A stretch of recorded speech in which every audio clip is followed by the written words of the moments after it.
You see how fast it can happen? Have a good time, good day. Now, allow us to begin by saying we have no idea what we're going to talk about. The reason I say this is to allow you to understand that when you live totally in the moment, you don't necessarily have to plan everything out, don't necessarily have to lay it all out before you do it. You can, in the moment, upon the realization of what needs to be done, simply call upon your connections to the infinite to bring through whatever information is necessary at that moment. You don't necessarily need to think about it a moment before.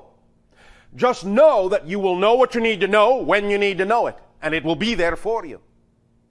This connects into the idea of living fully your excitement, being present, being in the now, and knowing that you are connected to all that is in whatever way, shape, or form at any given moment you need to be to bring through for you at that moment what you need most.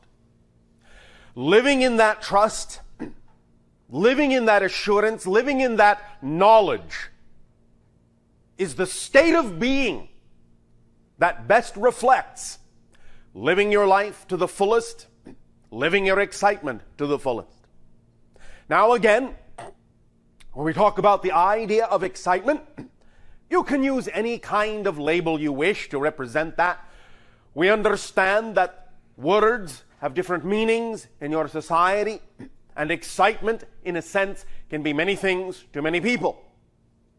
It can be unconditional love, it can be joy, it can be bliss, it can be passion, it can be a peaceful state of mind. You don't always have to be jumping up and down to be excited. When we talk about the idea that we refer to in your language as excitement, we are simply talking about that vibrational state that represents you being in harmonious alignment with your true natural self. And the process of discovering your true natural self and being that true natural self is what it's all about in terms of having a life that allows you to experience ecstatic explosions of synchronicity and effortlessness and creativity and love and joy. It is the willingness to be who you really are, to discover who you really are and be that you. That willingness is all it takes to get the ball rolling, to start the momentum going, to bring into your life, to attract to you those things that are most reflective of what you need next, of what you need to look at, what you need to deal with, what you need to process, in order to add that knowledge and add that experience to your being so that you can expand and expand and expand and experientially become more of who you were already created to be. There's a process of self-discovery, a process of awakening, a process, in a sense, of remembering who you are. As we said, that's what physical reality experience is all about. It's making choices. It's the ability to choose. It's the experience that choice brings you of discovering through all the choices you make who and what you really are as this particular personality in this particular parallel reality life. Now, yes, of course, the greater you, what some people may call the oversoul, obviously has a number of lives going on simultaneously in what you call parallel realities or past or future. All of those things coexist concurrently, simultaneously. But this you is unique, as all of the different versions are, all the different life experiences are, whether physical or not. Each aspect of your greater self is unique. And so even though you have many lives, this life will never happen again and has never happened before. This is the only life this you has. And so to make the most of it, to allow yourself to really experience, to really savor what this life is all about, the idea is that you have the freedom, regardless of what you have been taught, regardless of what you may still believe, you have the freedom at every given moment to choose who you prefer to be, how you prefer to act, what experience of life you prefer to have, that you believe is most representative of the you are, in your heart of hearts, in your deepest soul. Now, as children, many of you automatically understand what it is to live an exciting life. But of course, different belief systems that have developed within your society over time will often talk you out of continuing to live that exciting life as you grow up, as you mature. But the idea is really to learn to balance that, to learn to blend that, to learn to become a grounded adult who still understands the freedom of play, the freedom of creativity, the freedom of excitement in the way you understood it as a child.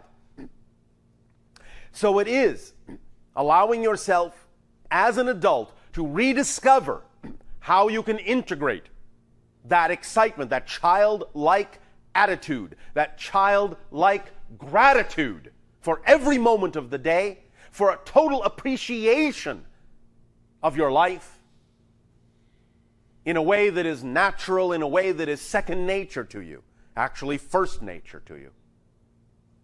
So that you can know with assurance that as you move through life and as you make decisions and as you make choices, you are constantly supported in whatever choice you make, to whatever degree you are willing to make it. You are never not supported by the universe. And this is the first element we wish to drive home with you with regard to the idea of living an exciting life, is the understanding and the realization you are never not supported by the universe. Totally. Many of you can create an experience as if you are unsupported in a variety of categories and ways, but all that is happening is you are being supported in what might be a negative belief. The universe does not judge. All that is does not judge whatever belief you choose to experience. And if you choose to create a definition and a belief within your consciousness that says you are not supported, the universe will support you in your experience of lacking support. You are always supported, but you are only supported to the degree and in the manner your strongest belief says you are capable of being supported in. But you are supported fully in that belief, in that experience. Every single belief, as we have said, contains, in a sense, a mechanism that reinforces that belief. It creates a self-fulfilling reinforcement mechanism. It has to, by definition. If belief did not contain self-reinforcing mechanisms, you would not be able to have discrete experiences in physical reality. You would not be able to have a particular experience of a particular belief without other beliefs leaking in. And this is, to some degree, one of the things you are learning to transform, is the idea that you can have an overriding belief. An overriding belief that colors all other beliefs, that beliefs are easy to change, instead of an overriding belief that beliefs are difficult to change.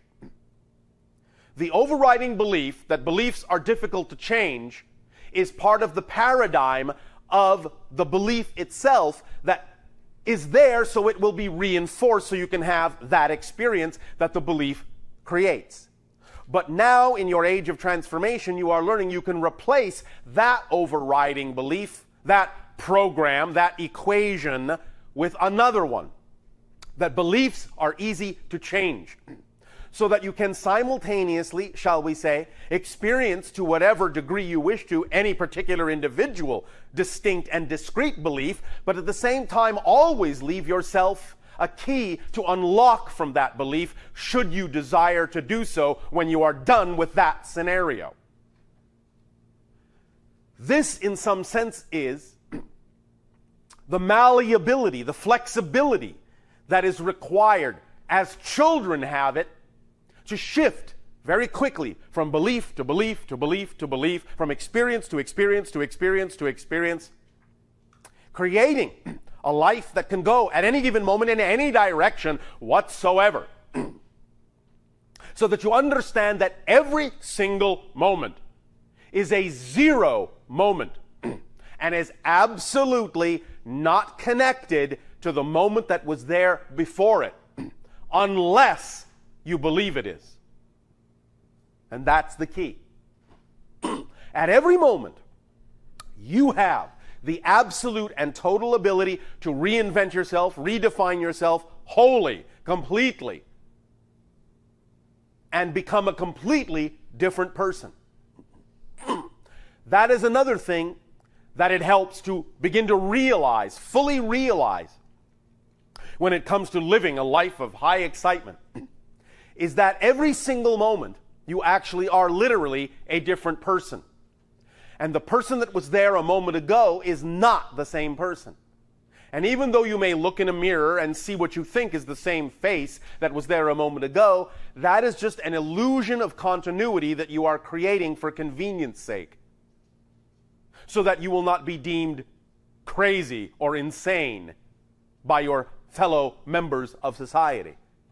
But you could create such a distinct difference in the person from moment to moment that when you look in the mirror, you would actually see a different face every single time you look. Some of this ability has been demonstrated, as you say in your language, scientifically, medically, in cases of what you call multiple personality, where you can actually have one personality that actually has a particular physical condition, such as a cancerous tumor. But when they switch to another personality, the tumor is nowhere to be found, instantaneously transforming because this personality never had cancer. It's not that reality anymore. That this can be done by individuals exhibiting multiple personality disorder shows you what kind of capabilities you actually have, and if you can, as you say, get a handle on transformation to that degree, and at the same time know that it doesn't have to be out of control, then you can also make the same kind of transformation instantaneously in any way, shape, or form you wish. And when you begin to understand that that's what you're already doing anyway from moment to moment, then you can, with more consciousness and more intention, guide the transformational change from moment to moment in the direction of your preference, in the direction of your excitement. Remember, that's what it's all about. It's not about learning how to do these things. You already know how to absolutely and completely and utterly do all these things. Create any reality, every moment, transform instantaneously, let go of one belief and latch onto another instantaneously from moment to moment to moment. You're doing it all the time. The issue is not learning how to transform. The issue is awakening to the choices you are making of what you transform from and to. Because you can create a sense of continuity in the beliefs that you choose that make it seem as if, from moment to moment, nothing much has changed. When in fact, from moment to moment, everything has changed. You are a completely different person and a completely different reality, literally, take me literally, every single moment that you experience. Any change at all, it's a total change, a complete change. You exist as a different person in a different universe, utterly. Utterly. So you don't have to worry about learning how to do that. It's automatically built into your creatorhood. That's what you do. You can't help yourself but create, moment to moment, a new universe. You are made in the image of all that is, and all that is constantly creating new ideas, new perspectives, new universe, constantly shifting its consciousness simultaneously and concurrently from every different possible perspective, and that's exactly what you're doing too. But you have created an idea. You have created an idea, a notion, a system of definitions, a system of beliefs that define a particular experience you call physical reality on Earth. And you have set up certain guidelines, certain parameters that you've all agreed to abide by to make it seem as if you are not doing all the things we are talking about now. Again, as an example, you talk about the idea, or your scientists talk about the idea that you only use 10% of your brain. No, you use 100%, but you use 100% to make it seem as if you're only using 10. That's what you're doing. You're creating an experience of only using 10% of your brains with 100% of your brains. So waking up to that fact is what will allow you to realize you can change the percentage anytime you wish. Anytime you wish. Because all you're doing from moment to moment is saying, I choose 10%, I choose 10%, I choose 10%, I choose 10% again, I choose 10% again, I choose 10% again. Why? Because I said I have to. Why? Because I said I have to. Why? Because I said I have to. That's all you're doing. You're creating an illusion of continuity with your choices. You can break the continuity. Now, I understand, again, because of belief systems within that particular paradigm, that the idea of breaking continuity can be scary because of the way you define the concept of breaking continuity. But what this is all about is learning to break continuity creatively. This is all artists do anyway. You're all artists. You're all geniuses. The idea of there being a fine line between genius and insanity is exactly this issue. The individuals on your planet that you call insane or have psychological disorders like the multiple personality disorder we recently mentioned, the only difference is that they are not aware of what they are doing in such a way that they can apply it creatively. They're not breaking their continuity intentionally and consciously. This is all about doing the same thing, but doing it intentionally and consciously and artistically and creatively. That's the only difference, and that's why you recognize instinctively, intuitively, that there's a very fine line between genius and madness. Because the idea of going from genius into madness is simply an idea of creating a belief system that allows you to forget that you are capable of breaking your continuity at will. And when you impose upon yourself the belief system that you are not breaking your continuity by choice, then you experience the thing called madness or disorder. But when you understand that you are breaking your continuity by will, by choice, then you have genius and artistry and creativity. That's the only difference. It's an issue of understanding how to break your continuity by choice and liking it, enjoying it, and not being afraid of it. It's all about making a friend of the unknown. Making friends with the unknown. Allowing the unknown to be a place of excitement and surprise and discovery rather than a place of fear. Rather than something to run from. Rather than something to hide from. It's a place to go toward.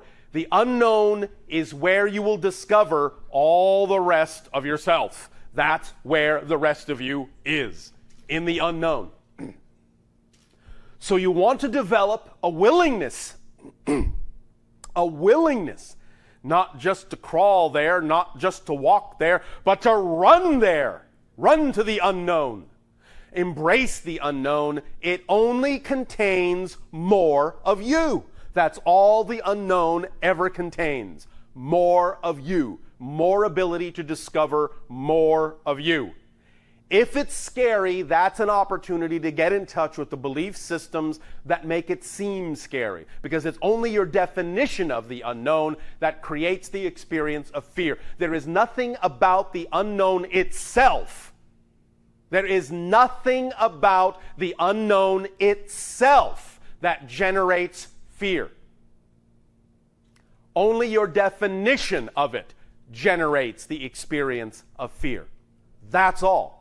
It's the only thing that works that way.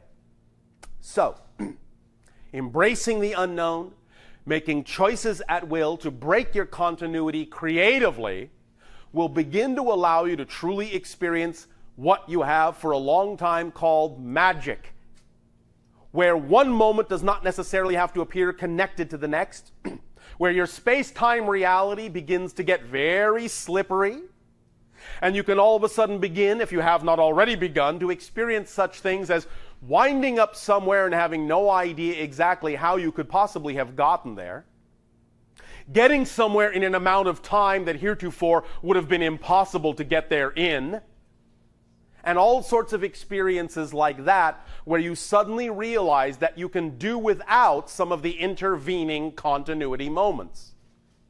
The ideas of teleportation, the ideas themselves of shifting in time, the idea of expanding your awareness to many different lives and parallel dimensions of reality, all come from the willingness to break your continuity creatively. Now, up to this time in your history, it hasn't necessarily served you to do that, except perhaps now and then in a very random way when it served some particular purpose in some particular person's life. But now, in this day and age, the idea itself that you are in a day and age of transformation allows you to consider many more options, many more possibilities of what you can experience physical reality to be. Physical reality is very flexible, very malleable. Remember, it's just an illusion. It's just a mirror. It only reflects back what you give off. So just as your reflection in the mirror really has no substance, physical reality itself really has no substance and is, in that sense, a true will-o'-the-wisp. It will take its form only from what you believe it to be. Only from the solidity you impart to it with your definitions and your meanings and your beliefs. It is no more substantial than that. No more substantial than your idea of it. What is real is your experience. That's reality. Experience is reality. Reality is experience, not the things that are the props of the experience. The experience itself is who you actually are, is what you actually are. You are consciousness experiencing itself from all the perspectives it can. That's what creation is. Consciousness experiencing itself from all the perspectives it can. That's it. That's what reality is. And when you begin to get a handle on that, when you begin to be willing to break your continuity with that intention in mind, you open up a myriad of possibilities that heretofore were not experienceable in physical reality, because you are redefining physical reality itself. We have long said, and we will repeat this if necessary, we have long said the process of shifting, the process of ascending from one dimension or one reality to another is the process of realizing that you actually are the reality you previously thought you existed in. I'll say it again. The whole concept of ascending, the whole concept of moving from one reality level, one dimension, one density to another, is the result of realizing that you actually are the reality itself that you previously thought you existed in. So what we are saying is, you don't exist in physical reality, You are physical reality. It is you. It's just an extension of your consciousness. It's just an experience in your consciousness. When you recognize fully that there is no physical reality except for your experience of it, and that that's what reality is, that is what allows you to experience an expansion of your idea of reality as you experience an expansion of your idea of yourself. And that's what allows you to have the experience you call ascension, or advancement, or growth, or expansion. Does that make sense to you? Yes. Is there someone to whom it does not make sense? All right. Would you like me to explain more clearly in some specific way what I have just said? But you can repeat it, please. Just repeat what you said. All right. Different words, maybe. All right. Right now, most of you imagine or have been taught to believe that physical reality is a place in which you exist. You understand? You are being taught that physical reality is a dimension, and that somehow you, as an individual, exist inside that dimension. But you don't. The dimension exists inside you. It's just an idea. There is actually nothing out there. There is no out there. That's an illusion. It's a projection. It's all going on inside your consciousness. Does that make sense? So when you understand that you are not in physical reality, that physical reality is in you, that awareness in and of itself, that moment of being aware of that in and of itself, is the experience of expansion and ascension to a different level. Does that make sense? Does that help clarify it sufficiently? Or is there something else you wish to explore about this concept before we go on?